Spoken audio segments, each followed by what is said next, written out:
ಶ್ರೀ ಗುರುಭ್ಯೋ ನಮಃ. ಶ್ರೀಮತೆ ರಾಮಾನುಜಾಚಾರ್ಯಾಯ ನಮಃ. ಜ್ಞಾನ ಸಂಪದ ಚಾನಲ್ ವೀಕ್ಷಕರಿಗೆ ಶ್ರೀನಿವಾಸ್ ಗುರುಜಿ ಅನಂತ ನಮನಗಳನ್ನು ಸಲ್ಲಿಸುತ್ತಾ, ದೇವಿಯು ನವರಾತ್ರಿಯಲ್ಲಿ ನವ ಅಂತಂದರೆ 9, ರಾತ್ರಿ ಅಂದರೆ ರಾತ್ರಿ ಕಾಲ. ಅದಕ್ಕೆ ನವರಾತ್ರಿಯನ್ನು ಇಡೀ ದೇವಕುಲ ದೇವಿಯನ್ನು ಒಂದೊಂದು ಅವತಾರಗಳ ರೂಪದಲ್ಲಿ ಅವಳನ್ನು ಆರಾಧನೆಯನ್ನು ಮಾಡ್ತಾರಂತೆ ನೋಡಿ. ಒಮ್ಮೆ ಮೊದಲನೇ ಅವತಾರವನ್ನು ತಾಳಿದಂತಹ ಪಾರ್ವತಿ ಶೈಲಪುತ್ರಿ ಅಂತ ಪೂಜೆಯನ್ನು ಮಾಡ್ತಾರೆ. ಮೊದಲನೆಯ ದಿನದ ಆರಾಧನೆಯನ್ನು ಶೈಲಪುತ್ರಿ, ಅದು 3ನೇ ತಾರೀಕು ಬರುವಂಥದ್ದು. ಶೈಲಪುತ್ರಿ ಅಂತ ಮಾಡುವಂತಹ ಆರಾಧನೆ. ನವರಾತ್ರಿಯ ಮೊದಲನೇ ದಿವಸ ತ್ರಿಪಾದ ಅಂತಲೂ ಕರಿತೀವಿ, ಮೊದಲನೇ ದಿನ ಅಂತಲೂ ಕರಿತೀವಿ.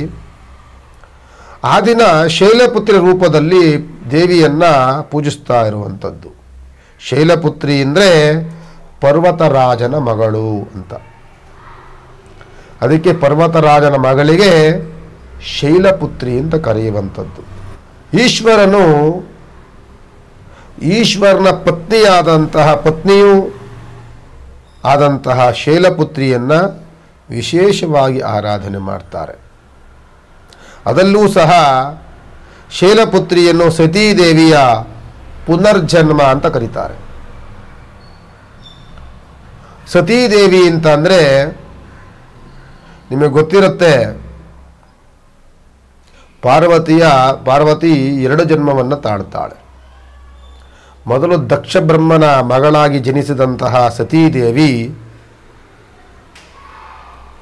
ನಂತರದಲ್ಲಿ ತನ್ನ ದೇಹವನ್ನು ಅಗ್ನಿಲಿ ಆಹುತಿಯನ್ನು ಮಾಡಿಕೊಡ್ತಾಳೆ.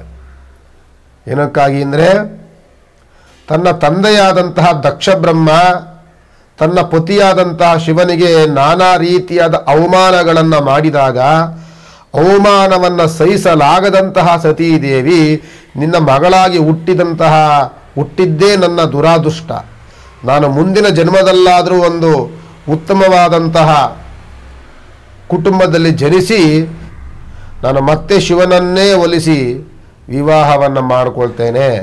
ಈ ಜನ್ಮದಲ್ಲಿ ನನಗೆ ಈ ಅವಮಾನವನ್ನು ತಾಳಲಿಕ್ಕೆ ಸಾಧ್ಯವಾಗೋದಿಲ್ಲ ಅಂದ್ಬಿಟ್ಟು ಅಗ್ನಿಯ ಕುಂಡದಲ್ಲಿ ಆಹುತಿಯನ್ನು ಮಾಡಿಕೊಳ್ತಾಳೆ ಸತೀದೇವಿ.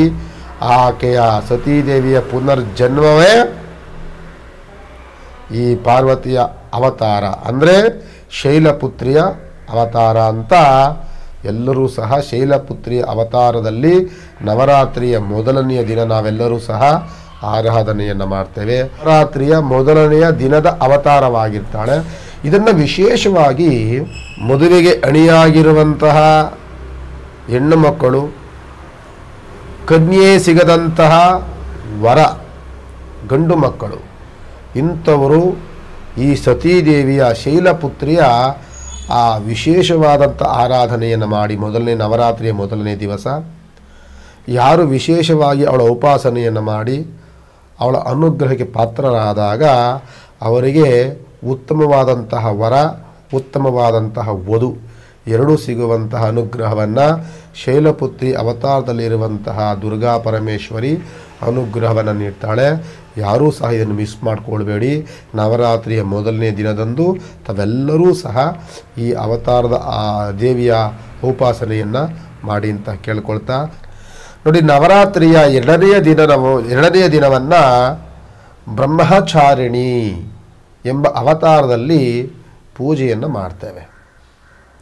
ಬ್ರಹ್ಮಚಾರಿಣಿ ಅಂತ ನಿಮಗೆ ಅಂದ ತಕ್ಷಣವೇ ಗೊತ್ತಾಗುತ್ತೆ, ಮದುವೆ ಆಗದಲೇ ಇರುವಂತಹ ಒಂದು ಸ್ತ್ರೀಗೆ ಬ್ರಹ್ಮಚಾರಿಣಿ, ಮದುವೆ ಆಗದಲೇ ಇರುವಂಥ ಒಬ್ಬ ಪುರುಷನಿಗೆ ಬ್ರಹ್ಮಚಾರಿ ಇದನ್ನು ಕರೆಯುವಂಥದ್ದು.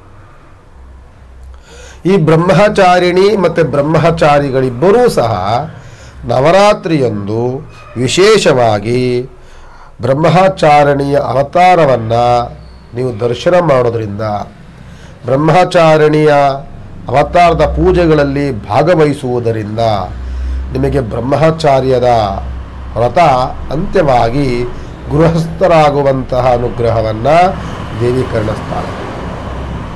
ಬ್ರಹ್ಮಚಾರಿಣಿ ಬ್ರಹ್ಮಚಾರಿ ಇಬ್ಬರೂ ಸಹ, ಅಂದರೆ ಬ್ರಹ್ಮಚಾರಿಣಿ ಸ್ತ್ರೀ, ಬ್ರಹ್ಮಚಾರಿ ಪುರುಷ ಇಬ್ಬರೂ ಸಹ ದೇವಿಯ ಉಪಾಸನೆಯಿಂದ ನಿಮ್ಮ ಬ್ರಹ್ಮಚಾರ್ಯ ಒಂದು ಆ ದಿನಗಳು ಅಂತ್ಯವಾಗಿ ಗೃಹಸ್ಥರಾಗುವಂಥ ಅನುಗ್ರಹವನ್ನು ದೇವಿ ಕರುಣಿಸ್ತಾಳೆ ಅಂತ ಹೇಳ್ತಾ, ಈ ಬ್ರಹ್ಮಚಾರಿಣಿ ರೂಪವನ್ನು ಹೆಂಗೆ ವಿಶೇಷವಾಗಿ ಆರಾಧನೆ ಮಾಡ್ತಾರೆ ಅಂದರೆ ನೋಡಿ, ಪಾರ್ವತೀ ದೇವಿ ಹಿಮವಂತನ ಮಗಳಾಗಿ ಜನಿಸಿದಂತಹ, ಹಿಮವಂತನ ಪುತ್ರಿಯಾಗಿ ಜನಿಸಿದಂತಹ ದೇವಿ ಶಿವನನ್ನು ಅನನ್ಯವಾಗಿ ಆರಾಧನೆಯನ್ನು ಮಾಡ್ತಾಳೆ. ಇಂದಿನ ಅವತಾರದಲ್ಲಿ ಏನಾಗಿತ್ತು? ಸತೀದೇವಿ ಯಜ್ಞಕುಂಡದಲ್ಲಿ ಆಹುತಿಯನ್ನು ಪಡೆದಂತಹ ಸತೀದೇವಿ ಹಿಮವಂತನ ಮಗಳಾಗಿ ಜನನವನ್ನು ತಾಳ್ತಾಳೆ. ಹಿಮವಂತನ ಪರ್ವತರಾಜನ ಮಗಳಾಗಿ, ಹಿಮವಂತನವರ ಮಗಳಾಗಿ ಜನನವನ್ನು ತಾಳ್ತಾಳೆ. ಅತ್ಯಂತ ಖುಷಿಯಿಂದ ಸಂಭ್ರಮದಲ್ಲಿ ಪುತ್ರಿಯ ವಾತ್ಸಲ್ಯದಲ್ಲಿ ಬೆಳೆಸ್ತಾನೆ ಹಿಮವಂತ ಮಹಾರಾಜ. ಅವನಿಗೆ ಮಕ್ಕಳೇ ಆಗಿರೋದಿಲ್ಲ. ಪಾರ್ವತೀ ದೇವಿ ಅವನಿಗೆ ಆ ಮಕ್ಕಳಿಲ್ಲದ ಕೊರತೆಯನ್ನು ನೀಗಿಸಿದಂತಹ ದೇವಿ, ಅತ್ಯಂತ ಸಂಸ್ಕಾರವುಳ್ಳಂತಹ ರಾಜ ಹಿಮವಂತ ಮಹಾರಾಜ, ಅತ್ಯಂತ ಗೌರವಾನ್ವಿತವಾಗಿ ನಡೆಕೊಳ್ಳುವಂತಹ, ಇಡೀ ವಿಶ್ವಕ್ಕೆ ದಾರಿ ದೀಪವಾದಂಥವನು ಹಿಮವಂತ ಮಹಾರಾಜ. ಆ ಸಂಸ್ಕಾರ ಸಂಸ್ಕೃತಿ ಉಳ್ಳಂತಹ ಆ ಕುಟುಂಬದಲ್ಲಿ ಜನಿಸಿದಂತಹ ಪಾರ್ವತೀ ದೇವಿ ತನ್ನ ಬಾಲ್ಯದಲ್ಲಿ ಆಟ ಪಾಠಗಳನ್ನು, ತನ್ನ ಬಾಲ್ಯದ ಜೀವನಗಳನ್ನು ಸುಂದರವಾಗಿ ಕಳೀತಾರೆ. ನಂತರದಲ್ಲಿ ಪ್ರೌಢಾವಸ್ಥೆಗೆ ಬಂದಾಗ ಅವಳ ಅವತಾರದ ಮಹಿಮೆಯನ್ನು ನೆನಪಿಸಿಕೊಂಡು ನಂತರದಲ್ಲಿ ಹಿಮವಂತನಿಗೆ ಹೇಳ್ತಾಳೆ, ನೀವು ಯಾವ ವರವನ್ನೂ ನೋಡಿದ್ರೂ ನನ್ನ ಮದುವೆ ಆಗೋದಿಲ್ಲ. ನಾನು ಮದುವೆ ಅಂತ ಆದರೆ ಶಿವನನ್ನೇ ಮದುವೆ ಆಗೋದು. ಪರಮೇಶ್ವರಾಗ ಹಿಮವಂತನಿಗೆ ಗಾಬರಿ ಆಗ್ಬಿಡುತ್ತೆ. ಶಿವನಲ್ಲಿ ನಾನು ಕೇವಲ ಒಬ್ಬ ಮಹಾರಾಜನಲ್ಲಿ ಶಿವನನ್ನ ನಾನು ಮದುವೆ ಆಗ್ತೀನಿ ಅಂತೇಳಿ ನಾನು ಯಾಗೋಗಿ ಕೇಳೋದು, ಯಾಕೆ ಅದಕ್ಕೆ ಸಾಧ್ಯವಾಗುತ್ತಾ ಅಂತ ಹೇಳಿದಾಗ ಪಾರ್ವತಿ ಹೇಳ್ತಾಳೆ, ನಾನೇ ಶಿವನನ್ನು ಒಲಿಸ್ಕೊಳ್ತೇನೆ, ಅವನನ್ನು ಕುರಿತು ತಪಸ್ಸನ್ನು ಮಾಡ್ತೇನೆ, ತಪಸ್ಸಿನಿಂದ ಒಲಿಸ್ಕೊಳ್ತೇನೆ. ನಾನು ವಿವಾಹವನ್ನಾದರೆ ಶಿವನನ್ನೇ ವಿವಾಹವಾಗುವುದು ಅಂತ ಉಪವಾಸವಿರ್ತಾಳೆ. ಉಪವಾಸವಿದ್ದು ಕಠಿಣವಾದಂಥ ತಪಸ್ಸನ್ನು ಮಾಡ್ತಾಳೆ. ಬಹಳ ಕಠಿಣವಾದ ತಪಸ್ಸನ್ನು ಮಾಡಿದಂತಹ ಈ ತಪಶ್ಚಾರಿಣಿ ಈ ದೇವಿಯನ್ನು ನಾವು ಆಗ ಬ್ರಹ್ಮಚಾರಿಣಿ, ತಪಶ್ಚಾರಿಣಿ ಅಂತ ಇಡೀ ದೇವಲೋಕ ಆ ಪಾರ್ವತಿಯನ್ನು ಹಾಡಿ ಹೊಗಳಿ ಅವಳನ್ನ ಆರಾಧನೆಯನ್ನು ಮಾಡುತ್ತೆ. ಈ ಬ್ರಹ್ಮಚಾರಿಣಿಗೆ ಮತ್ತೊಂದು ಹೆಸರು ಏನಕ್ಕೆ ಬರ್ತದೆ ಅಂತಂದರೆ ತಪಶ್ಚಾರಿಣಿ ಅಂತ ಮತ್ತೊಂದು ಹೆಸರು. ಯಾಕೆಂದರೆ ಕಠಿಣವಾದಂಥ ತಪಸ್ಸನ್ನು ಮಾಡಿದಂಥವಳು ತಪಶ್ಚಾರಿಣಿ. ಅನ್ನ ಆಹಾರಾದಿಗಳನ್ನು ತ್ಯಜಿಸಿ ಕಠಿಣವಾದಂತಹ ತಪಸ್ಸನ್ನು ಮಾಡ್ತಾಳೆ ತಪಶ್ಚಾರಿಣಿ. ಅಂದರೆ ಪಾರ್ವತೀ ದೇವಿ ಎಷ್ಟು ತಪಸ್ಸನ್ನು ಮಾಡಿದ್ರೂ ಸಹ ಶಿವ ಇನ್ನೂ ಒಲಿಯಲೇ ಇಲ್ಲ. ಶಿವ ಒಲಿದಲೇ ಇದ್ದಾಗ ಮತ್ತೊಂದು ಅವತಾರವನ್ನು ತಾಳಕ್ಕೆ ಪ್ರಯತ್ನವನ್ನು ಮಾಡ್ತಾಳೆ. ಅದು ನವರಾತ್ರಿಯ 3ನೇ ಅವತಾರವಾಗುತ್ತೆ. ಈ 2ನೇ ಅವತಾರವೇ ತಪಶ್ಚಾರಿಣಿ. 3ನೇ ಅವತಾರ ಏನು ಅಂತ ನಾನು ಮುಂದಿನ ಸಂಚಿಕೆಯಲ್ಲಿ ಹೇಳ್ತೇನೆ. ಈ 2ನೇ ನವರಾತ್ರಿ 2ನೇ ಅವತಾರದಲ್ಲಿರುವಂಥ ತಪಶ್ಚಾರಿಯನ್ನು ಯಾರು ಅನನ್ಯವಾಗಿ, ಅದು ನಾನು ಆಗಲೇ ಮೊದಲೇ ಹೇಳಿದ ಹಾಗೆ ಬ್ರಹ್ಮಚಾರಿಣಿ ಬ್ರಹ್ಮಚಾರಿಗಳು ಅಂದರೆ ಮದುವೆ ಆಗದಲ್ಲಿರುವಂಥ ವಧು ಮತ್ತು ವರರು ಯಾರು ಈ ತಪಶ್ಚಾರಿಣಿಯ ಅಂದರೆ ಬ್ರಹ್ಮಚಾರಿಣಿಯ ಅವತಾರ ದರ್ಶನ ಮಾಡ್ತಾರೆ, ಅವತಾರಗಳಿಗೆ ಭಾಗವಹಿಸಿ ಕೈಲಾದಂಥ ಸೇವೆಗಳನ್ನು ಯಾರು ಮಾಡ್ತಾರೋ ಅವರಿಗೆ ಈ ತಪಶ್ಚಾರಿಣಿಯ ಬ್ರಹ್ಮಚಾರಿಣಿ ರೂಪದಲ್ಲಿರುವಂತಹ ಪಾರ್ವತೀ ದೇವಿಯ ಸರ್ವ ಅನುಗ್ರಹವು ಅವರಿಗೆ ಉಂಟಾಗುತ್ತೆ ಅಂತ ಹೇಳುವಂತಹ ಪುರಾಣಗಳು.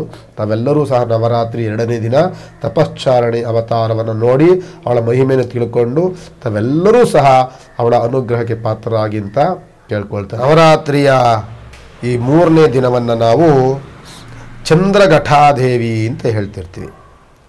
ಚಂದ್ರ ಘಟ ದೇವಿ. ಅದು ವಿಶೇಷವಾಗಿ ಚಂದ್ರಘಂಟ ಅಂದರೆ ಚಂದ್ರನ ರೂಪವನ್ನು ಧರಿಸಿರುವಂಥವಳು.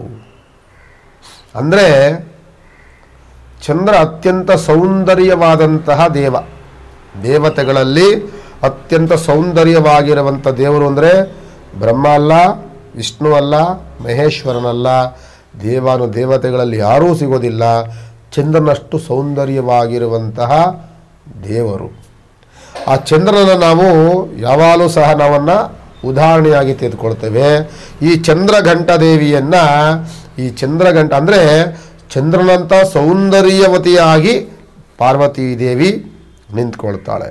ಅಂದರೆ ದುರ್ಗಾ ಮಾತೆಯು ವೈವಾಹಿಕ ಅವತಾರವನ್ನು ತಾಳ್ತಾಳೆ. ವೈವಾಹಿಕ ಅವತಾರ ಅಂತ ಅಂದರೆ ಅತ್ಯಂತ ಆಭರಣವನ್ನು ಸಿಂಗಾರವನ್ನಗೊಂಡು ಮದುವೆಯ ಕನ್ಯೆ ಅವತಾರವನ್ನು ಮಧುವಣಗಿತ್ತಿ ಅವತಾರವನ್ನು ತಾಳಿ ಚಂದ್ರಘಂಟ ಅಂದರೆ ದುರ್ಗಾ ಮಾತೆಯ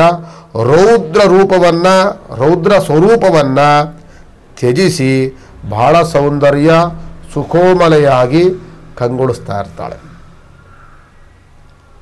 ಶಿವನನ್ನು ಒಲಿಸ್ಕೊಳ್ತಾಳೆ. ಶಿವನನ್ನು ಒಲಿದಿರ್ತಾನೆ. ಶಿವ ಪ್ರತ್ಯಕ್ಷನಾಗ್ತಾನೆ. ದುರ್ಗಾ ಮಾತೆ ಕಠಿಣವಾದಂತಹ ತಪಸ್ಸನ್ನು ಮಾಡಿದಂತಹ ಸಂದರ್ಭದಲ್ಲಿ ಶಿವನು ಮದುವೆಯಾಗಲು ಅವಳು ಸಫಲಳಾಗ್ತಾಳೆ. ಅಂದರೆ ಆ ತಪಸ್ಸನ್ನು ಒಲಿದಂತಹ ಪರಮೇಶ್ವರ ಕೊನೆಗೆ ಮದುವೆ ಆಗಲಿಕ್ಕೆ ಅವನು ಒಪ್ಪಿಗೆಯನ್ನು ಕೊಡ್ತಾನೆ. ಅವಳಿಗೆ ಪ್ರತ್ಯಕ್ಷರಾಗಿ ಅವಳಿಗೆ ಎಲ್ಲ ಪ್ರತಿಯೊಂದು ಹಿನ್ನೆಲೆಯೂ ಶಿವನಿಗೆ ಅರ್ಥವಾಗುತ್ತೆ. ಹಿಂದೆ ಇದ್ದಂತಹ ಸತೀದೇವಿ ಈಗ ಹಿಮವಂತನ ಮಗಳಾಗಿ ಪಾರ್ವತೀ ದೇವಿಯಾಗಿ ಜನನವನ್ನು ತಾಳಿದ್ದಾಳೆ. ಇವಳೇ ನನ್ನ ಸತಿ. ಆದರೆ ಪುನರ್ವಿವಾಹವಾಗಬೇಕಲ್ಲ, ಮತ್ತೊಂದು ಅವತಾರವನ್ನು ತಾಳಿದಾಗ ವಿವಾಹವಾಗಬೇಕಲ್ಲ. ಅದಕ್ಕೆಲ್ಲವೂ ಸಹ ವಿವಾಹಕ್ಕೆ ಕೈಲಾಸದಲ್ಲಿ ಗಣಗಳೊಂದಿಗೆ ಶಿವನು ಪಾರ್ವತಿಯ ಅರಮನೆಯನ್ನು ಪ್ರವೇಶಿಸ್ತಾನೆ. ಆದರೆ ಶಿವ ಅತ್ಯಂತ ಭಯಂಕರವಾಗಿರ್ತಾನೆ. ಅತ್ಯಂತ ಭಯಂಕರವಾಗಿ ಕಾಣ್ತಿರುವಂಥ ಶಿವನನ್ನು ನೋಡಿದಂಥ ಪಾರ್ವತೀ ದೇವಿಯು ಮೂರ್ಛೆ ಹೋಗ್ತಾಳಂತೆ. ನೋಡಿ, ಅಯ್ಯಪ್ಪ ನಾನೇ ಭಯಂಕರ ಅಂದರೆ ನನಗಿಂತ ಭಯಂಕರ ಇವನು ಅಂತ. ಯಾಕೆಂದರೆ ಶಿವನ ಆ ಅವತಾರವೇ ಆಗಿರುತ್ತೆ. ಅತ್ಯಂತ ಭಯಂಕರ ಘೋರ ರೂಪ ಶಿವ.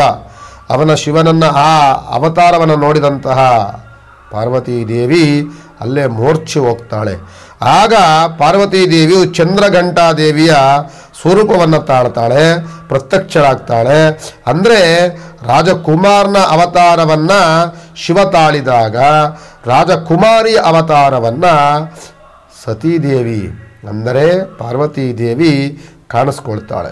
ಶಿವನು ಸುಂದರ ವರನಾಗಿ ಕಾಣಿಸ್ಕೊಂಡ್ರೆ ಪಾರ್ವತಿ ಸುಂದರವಾದಂತಹ ವಧುವಾಗಿ ಅಲ್ಲಿ ಕಾಣಿಸ್ಕೊಳ್ತಾರೆ.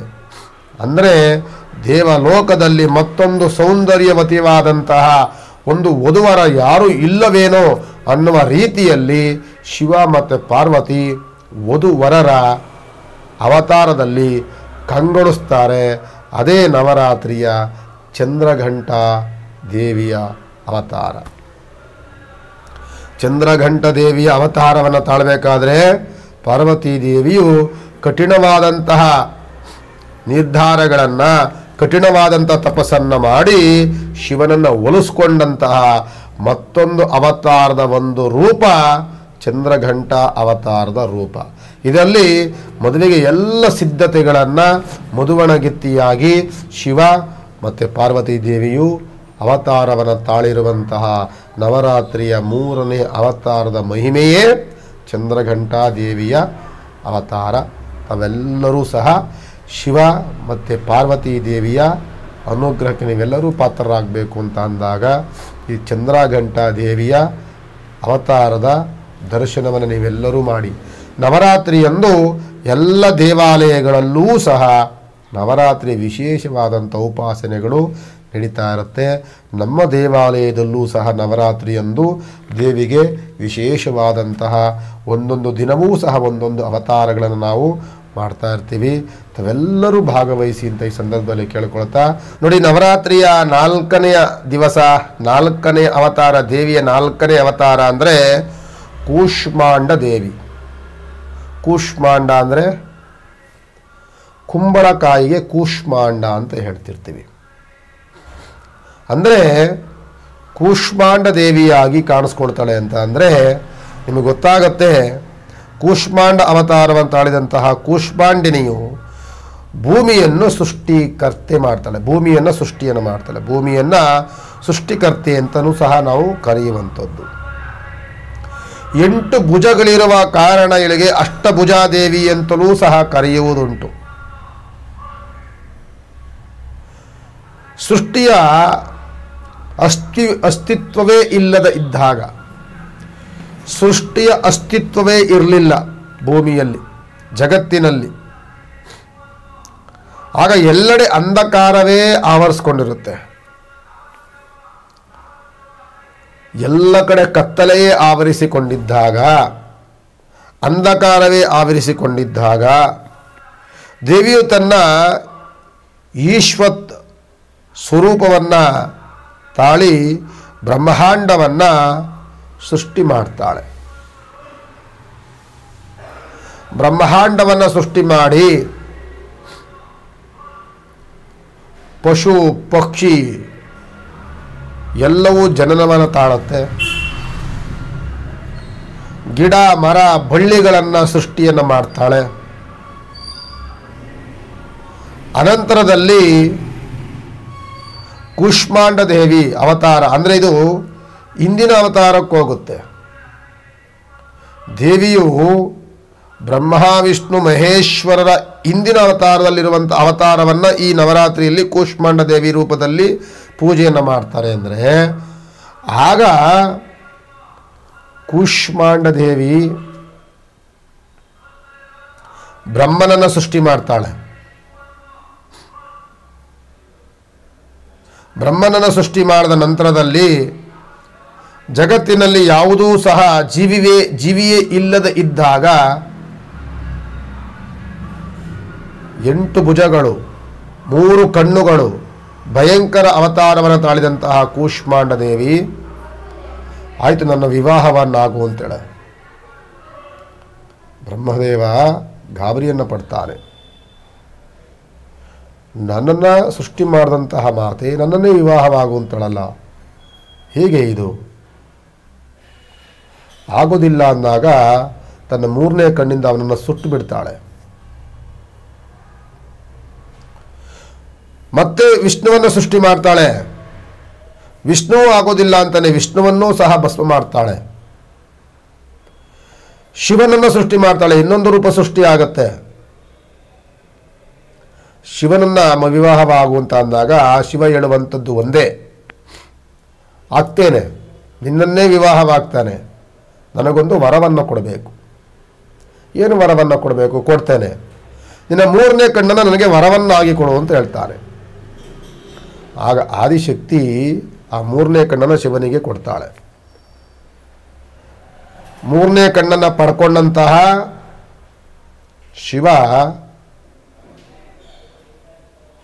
ಆ ದುರ್ಗಾ ಮಾತೆಯನ್ನೇ ಸುಟ್ಟುಬಿಡ್ತಾನೆ, ಆದಿಶಕ್ತಿಯನ್ನು ಸುಡ್ತಾನೆ. ಯಾಕೆ ಅಂದರೆ ವಿವಾಹವಾಗುವಂತಳಲ್ಲ. ನಂತರದಲ್ಲಿ ಶಿವ ಆಕೆಗೆ ಹೇಳಿರ್ತಾನೆ, ಮುಂದೆ ನೀನು ಮಾನವನ ರೂಪವನ್ನು ತಾಳಿ ಬಂದ ನಂತರದಲ್ಲಿ ನಿನ್ನನ್ನೇ ನಾನು ವಿವಾಹವಾಗ್ತೀನಿ ಅಂತ ಅಂದಾಗ ಆಕೆಯೇ ದುರ್ಗಾ ಪರಮೇಶ್ವರಿ ಅವತಾರವಂತ ಜಗನ್ಮಾತೆಯೇ ದಕ್ಷ ಬ್ರಹ್ಮನ ಮಗಳಾಗಿ ಜನನವನ್ನು ತಾಳ್ದಂತಹ ಸತೀದೇವಿ. ಮತ್ತೆ ಮತ್ತೆ ಅವತಾರವನ್ನು ಅವಳು ಯಾವ ಬೇಕಾದರೂ ಭಯಂಕರವಾದ ಘೋರ ಅವತಾರವನ್ನು ತಾಳ್ತಾ ಇರ್ತಾಳೆ. ನೀವು ನೋಡಿರ್ಬೋದು, ದುರ್ಗಿ ಅವತಾರವನ್ನು, ಭೈರವಿ ಅವತಾರವನ್ನು ಆಗಾಗಲೇ ತೆಗೆದುಕೊಳ್ತಾಳೆ ಇರ್ತಾಳೆ. ಯಾಕೆ ಅಂತ ಅಂದಾಗ ಲೋಕಕ್ಕೆ ಕಂಟಕವಾದಾಗ ಆದಿಶಕ್ತಿ ಸ್ವರೂಪವನ್ನು ಮತ್ತೆ ಪಾರ್ವತಿ ಯಾವ ಬೇಕಾದ್ರೂ ತಗೊಳ್ಕೊಳ್ಬೋದು. ಇಂತಹ ಕೂಷ್ಮಾಂಡ ದೇವಿ ಅಂದರೆ ನಂತರದಲ್ಲಿ ನೀವು ನೋಡ್ಬೋದು, ಶಿವ ವಿಷ್ಣುವನ್ನು ಮತ್ತೆ ಸೃಷ್ಟಿ ಮಾಡ್ತಾನೆ. ವಿಷ್ಣುವಿನ ಉದರದಲ್ಲಿ ಮತ್ತೆ ಕಮಲ ಹುಟ್ಟುತ್ತೆ, ಕಮಲದಲ್ಲಿ ಬ್ರಹ್ಮ ಹುಟ್ಟುತ್ತಾನೆ. ಹಿಂಗೆ ದೈವ ಸಂತತಿಗಳು ಸೃಷ್ಟಿ ಆಗ್ತಾ ಇರುತ್ತೆ ನಂತರದಲ್ಲಿ. ಇದಕ್ಕೆ ಮೂಲ ಕಾರಣನಾದಂಥವಳು ಕೂಷ್ಮಾಂಡ ದೇವಿ, ಜಗನ್ಮಾತೆ. ಇಂಥ ಅವತಾರದ ದಿನವೇ ನವರಾತ್ರಿಯ 4ನೇ ಅವತಾರವಾಗಿ ಕೂಷ್ಮಾಂಡ ದೇವಿಯ ಪೂಜೆಯನ್ನು ನವರಾತ್ರಿಯಲ್ಲಿ ಮಾಡುವಂಥದ್ದು. ನಾವೆಲ್ಲರೂ ಸಹ ಎಷ್ಟೋ ಜನಗಳಿಗೆ ವಿವಾಹವಾದ ನಂತರದಲ್ಲಿ ಸಂತಾನ ಫಲಗಳಿರೋದಿಲ್ಲ. ಇಂತಹ ಸಂತಾನ ಫಲ ಯಾರಿಗೆ ಇರೋದಿಲ್ಲ ಇಂಥವರು ಕೂಷ್ಮಾಂಡ ದೇವಿಯ ಅವತಾರದ ದರ್ಶನವನ್ನು ಮಾಡಬೇಕು. ನಂತರದಲ್ಲಿ ಆ ಪೂಜೆಗಳಿಗೆ ಸಾಧ್ಯವಾದಷ್ಟು ಭಾಗವಹಿಸಿದಾಗ ಸಂತಾನ ಫಲಗಳಿಗೆ ಬಹಳ ಅನುಕೂಲಕರವಾದಂತಹ ಅನುಗ್ರಹವನ್ನು ಕೂಷ್ಮಾಂಡ ದೇವಿ ಅವತಾರದಲ್ಲಿರುವಂಥ ಪಾರ್ವತೀ ದೇವಿ ಅನುಗ್ರಹವನ್ನು ಮಾಡ್ತಾಳೆ ಅಂತ ಹೇಳಿ. 5ನೇ ದಿನದ ಮಹತ್ವದ ದಿನ ಸ್ಕಂದ ಮಾತೆಯ ದಿನ. ನೋಡಿ, ಪಾರ್ವತೀ ದೇವಿ ಹಿಮವಂತನ ಮಗಳಾಗಿ ಜನನವನ್ನು ತಾಳಿದ್ದು, ಶಿವನನ್ನು ಒಲಿಸ್ಕೊಂಡು ಮದುವೆಯಾದಳು. ಮದುವೆ ಆದಮೇಲೆ ಸಂತಾನ ಫಲಕ್ಕೆ ಬರಬೇಕಲ್ಲ, ಯಾವುದು ಬಂದರೂ ಸಹ ಭಗವಂತನಲ್ಲಿ ಒಂದು ವಿಶೇಷವಾದ ಒಂದು ಚೈತನ್ಯವಂತೂ ಇದ್ದೇ ಇದೆ. ನೀವು ನೋಡ್ಬೋದು, ಕಾರ್ತೀಕ ಮಹಾ ದೈತ್ಯ, ಕಾರ್ತೀಕ ವೀರ ಅನ್ನುವಂಥ ಮಹಾ ದೈತ್ಯ ಇರ್ತಾರೆ. ಕಾರ್ತೀಕ ವೀರ ಇಡೀ ದೇವಲೋಕವನ್ನು ಆವರಿಸ್ಕೊಂಡು ಎಲ್ಲ ದೇವಾನುದೇವತೆಗಳಿಗೆ ನಾನಾ ರೀತಿಯಾದ ಚಿತ್ರ ಹಿಂಸೆಗಳನ್ನು ಕೊಡ್ತಿರ್ತಾನೆ. ಅವರನ್ನು ಸಂಹಾರವನ್ನು ಮಾಡಬೇಕು ಅಂತಂದ್ರೆ ಯಾರಿಂದಲೂ ಸಾಧ್ಯವಾಗುವುದಿಲ್ಲ. ಅವರನ್ನು ಒಂದು ವರವನ್ನು ಪಡ್ಕೊಳ್ತಾನೆ. ಬ್ರಹ್ಮನನ್ನ ಕುರಿತು ತಪಸ್ಸನ್ನು ಮಾಡಿ ವರವನ್ನು ಪಡ್ಕೊಳ್ತಾನೆ, ನನಗೆ ಯಾರಿಂದಲೂ ಮರಣವೇ ಬರಬಾರದು. ಬ್ರಹ್ಮದೇವ ಹೇಳ್ತಾರೆ, ಮರಣವೇ ಬರಬಾರ್ದು ಅಂತಾರೆ ಸಾಧ್ಯವಿಲ್ಲ. ಹುಟ್ಟಿದ ಮನುಷ್ಯ ಸಾಯಲೇಬೇಕು. ಆದರೆ ಇದನ್ನು ಬಿಟ್ಟು ನೀನು ಏನಾದರೂ ವರವನ್ನು ಕೇಳು, ಹಾಗಾದರೆ ನನಗೆ ಯಾವ ದೇವಾನುದೇವತೆಗಳಿಂದಲೂ ಮರಣ ಬರಬಾರದು, ಯಾವ ಜೀವಿಯಿಂದಲೂ ಮರಣ ಬರಬಾರದು. ನನಗೆ ಮರಣ ಬರಲೇಬೇಕು ಅನ್ನುವುದಾದರೆ ಶಿವ ಮತ್ತು ಪಾರ್ವತಿಯ ದಾಂಪತ್ಯದಲ್ಲಿ ಜನಿಸಿರುವಂತಹ ಮಗನಿಂದ ಮಾತ್ರ ಮರಣ ಬರಬೇಕು. ಅವನು ಅನ್ಕೊಂಡ್ಬಿಡ್ತಾನೆ, ಶಿವ ಯಾವಾಗಲೂ ಕೈಲಾಸದಲ್ಲಿ ಬ್ಯುಸಿಯಾಗಿರ್ತಾನೆ, ದೇವಿ ಜಗನ್ಮಾತೆ ಯಾವಾಗಲೂ ಸಹ ದೇವತೆಗಳ ಸಂರಕ್ಷಣೆ ಮಾಡೋದ್ರಲ್ಲೇ ಕಾಲ ಕಳೀತಿರ್ತಾನೆ, ಇವರಿಗೆ ಮಕ್ಕಳು ಫಲಗಳೆಲ್ಲ ಆಗುತ್ತೆ. ಆಲೆ ಮಗನಾಗಿ ಗಣೇಶನನ್ನ ಜನನವನ್ನು ತಾಳಿದ್ದಾನೆ, ಇನ್ನು ಸಾಧ್ಯವಾಗುವುದಿಲ್ಲ ಬಿಡಿ ಇದು ಅಂತ ಅವನು ಅನ್ಕೊಂಡಿರ್ತಾನೆ. ಆದರೆ ಇವನನ್ನು ಸಂಹಾರವನ್ನು ಮಾಡುವುದಕ್ಕೋಸ್ಕರವಾಗಿ ಪಾರ್ವತಿ ಪರಮೇಶ್ವರರು ಸ್ಕಂದ ಮಾತೆ ಅವತಾರವನ್ನು ತಾಳ್ತಾಳೆ. ಅಂದರೆ ಸ್ಕಂದ ಕಾರ್ತಿಕ ವೀರನನ್ನು ಸಂಹಾರ ಮಾಡಿದಂಥವನು ಕಾರ್ತಿಕೇಯ ಅಂತ ಹೆಸರನ್ನು ಪಡಿತಾನೆ. ಮತ್ತೆ ಮುರುಗನ್ ಅಂತ ಹೇಳ್ತಿರ್ತೀವಿ. ನಂತರದಲ್ಲಿ ಅವನು ಸುಬ್ರಹ್ಮಣ್ಯ ಸ್ವಾಮಿ, ಸ್ಕಂದ ಮಾತೆ, ಸ್ಕಂದ ಪುರುಷ ಅಂತ ಹೆಸರನ್ನು ಪಡ್ಕೊಳ್ತಾನೆ. ಅವನೇ ಸುಬ್ರಹ್ಮಣ್ಯ ಸ್ವಾಮಿ. ಸುಬ್ರಹ್ಮಣ್ಯ ಸ್ವಾಮಿಯ ಮಾತೆಯ ಅವತಾರವನ್ನು ತಾಳ್ತಾಳೆ. ಅಂದರೆ ಸುಬ್ರಹ್ಮಣ್ಯ ಸ್ವಾಮಿಗೆ ಪಾರ್ವತೀ ದೇವಿ ಜನ್ಮವನ್ನು ಕೊಟ್ಟಂತಹ ಒಂದು ಅವತಾರ ಸ್ಕಂದ ಮಾತೆಯ ಅವತಾರ. ನಂತರ ಕಾರ್ತಿಕೇಯನನ್ನು ತೊಡೆಯ ಮೇಲೆ ಕೂರಿಸಿಕೊಂಡಂತಹ ದೇವಿ ಅವಳು ಸ್ಕಂದ ಮಾತೆಯಾಗಿ ಕಂಗೊಳಿಸ್ತಾಳೆ. ಇಲ್ಲಿ ಕೇವಲ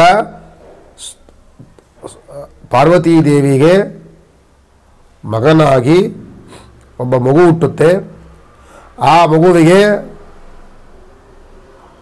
ಕಾರ್ತಿಕೇಯ ಅಂತ ಹೆಸರನ್ನಿಡ್ತಾರೆ.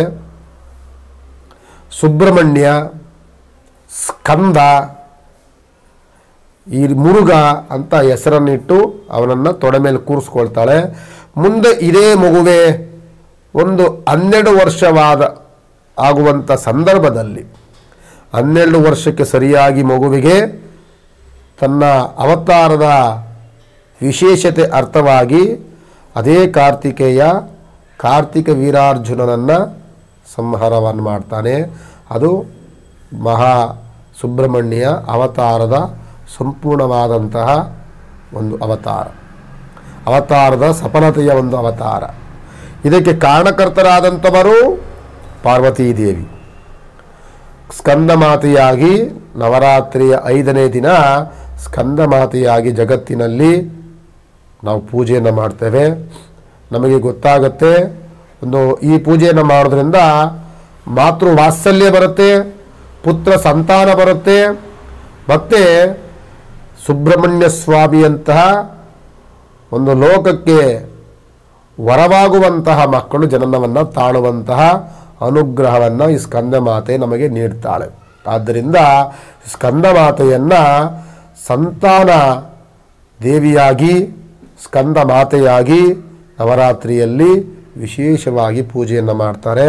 ನವರಾತ್ರಿಯಂದು ತಾವೆಲ್ಲರೂ ಸಹ ನವರಾತ್ರಿಯ ಈ 5ನೇ ದಿನದಂದು ತಾವೆಲ್ಲರೂ ಹೋಗಿ ಆ ಸ್ಕಂದಮಾತೆಯ ದರ್ಶನವನ್ನು ಮಾಡಿ ನಿಮ್ಮ ಮಕ್ಕಳನ್ನ ಕರ್ಕೊಂಡೋಗಿ ದರ್ಶನ ಮಾಡಿಸಿ ಅನುಗ್ರಹವನ್ನು ಪಡ್ಕೊಳ್ಳಿ ಅಂತ. ನವರಾತ್ರಿಯ 6ನೇ ದಿನ ವಿಶೇಷವಾದಂಥ ದಿನ. ಕಾತ್ಯಾಯಿನಿ ಅವತಾರವನ್ನು ದೇವಿಯನ್ನು ಪೂಜೆ ಮಾಡುವಂತಹ ದಿನ. ನಿಮಗೆ ಗೊತ್ತಾಗಿರ್ಬೋದು, ಕಾತ್ಯಾಯಿನಿ ಎನ್ನುವಂಥದ್ದು ದೇವಿಯ ಮತ್ತೊಂದು ಅವತಾರದ ಒಂದು ಪೂಜೆ. ಒಮ್ಮೆ ಕಾತ್ಯಾಯಿನ ಎಂಬ ಮಹಾಋಷಿ ಪಾರ್ವತಿಯನ್ನು ಕುರಿತು ದೇವಿಯಂತಹ ಮಗಳೇ ಬೇಕು ನನಗೆ ಅಂತ ಹಠವನ್ನು ಹಿಡಿದು ತಪಸ್ಸನ್ನು ಮಾಡ್ತಾನೆ. ಭಕ್ತಿಯಿಂದ ಆಚರಿಸಿದಂತಹ ಅದಲ್ಲೂ ಸಹ ದೇವಿಯನ್ನ ಕುರಿತು ತಪಸ್ಸನ್ನು ಮಾಡ್ತಾನೆ. ನನಗೆ ದೇವಿಯಂತ ಮಗಳೇ ಬೇಕು, ನನಗೆ ಪಾರ್ವತಿಯಂತ ಮಗಳೇ ಬೇಕು ನನಗೆ. ಇಂತಹ ನಿರ್ಧಾರದಿಂದ, ಆಲೋಚನೆಯಿಂದ ಕಾತ್ಯಾಯಿನ ಎಂಬ ಋಷಿಯು ಪಾರ್ವತಿಯನ್ನು ಅನನ್ಯವಾಗಿ ಕುರಿತು ತಪಸ್ಸನ್ನು ಮಾಡ್ತಾರೆ. ಈಕೆಯ ಋಷಿಯ ತಪಸ್ಸಿಗೆ ಮೆಚ್ಚಿದಂತಹ ದುರ್ಗಾಮಾತೆ ಅಂದರೆ ಪಾರ್ವತೀ ದೇವಿಯು ಆಶೀರ್ವಾದವನ್ನು ಮಾಡ್ತಾಳೆ.